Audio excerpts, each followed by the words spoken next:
ولما خاب ويقول بشان واب درنت أي بدر إمس جودة القضاء مركب قبورها عاد جبت عليه ما علمتها أفرتن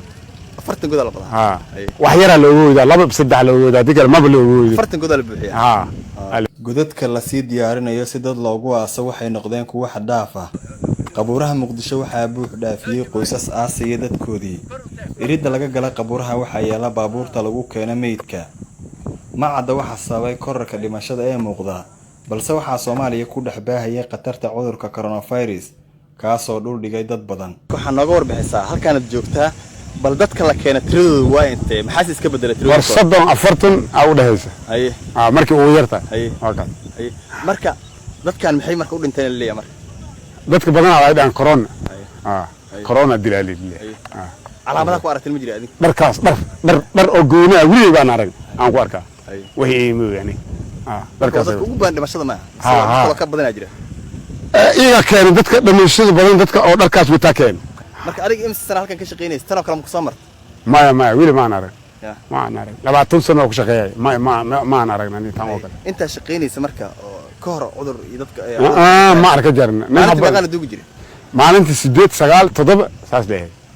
laakiin 40 30 ma aragna marka waxa dhaaf waa dadka dharkaas dadka wato marka dharkan oo dadka coronavirus ka gashaan dara uu jaro adiga soo gudbaada markii anagu ma ka ararnaa iyaga aragna ma ararnaa anagu waa tagnaa saakaadna godkiya ku aasay marka ma godka waa ma qoladan xafiiska qaad sad arkaysan halkan waa qabuurihii Muqdisho waxaana jooga dad fara badan oo ehladooda soo raacay qabuuraha waxa la keenayaa inta aan joogay meedad fara badan ayaa la keenay waa u jeedaan in la hadda meed ayaa la aasaya dadka halkan jooga waxay tilmaam ka bixiyeen dadka dhimashada ugu badan dhimanaya dharka ay wataan dharkaas markay ii tilmaameen sidaad u jeedaan dharka halkan ayuu yaalaa dharka dadka loogu talagalay coronaviruska dharka loogu talagalay in loo xiro oo kuwana sidaad u jeedaan geedihii meeshan ku yaalo gebigood waxa saaran dharkaas aad u jeedaan cadcad waxayna tan muujinaysaa korarka coronavirus iyo dhimashada dadka uu ku dilay magaalada Muqdisho waxaana muuqanaysa in cudurkan cudur uu yahay khatara laakiin dadku aysan ku baraarugsanin qabuuraha Muqdisho waxaa lagu daadshay agab wasaqoobay oo loo isticmaalay dad qabay cudurka COVID-19 midanna waa halis cusub oo wajihi karaan dadka ehladooda ku duugaya qabuuraha waxyaabahaas waxa la yiraahdaa waxyaabaha wastage la yiraahdo way oo warshadaha meesha ka isticmaal wastage oo kale ayaa haddana caafimaadka waxyaabaha isaga uu ku shaqeeyay iyagana wastage-kii soo galayaan dharka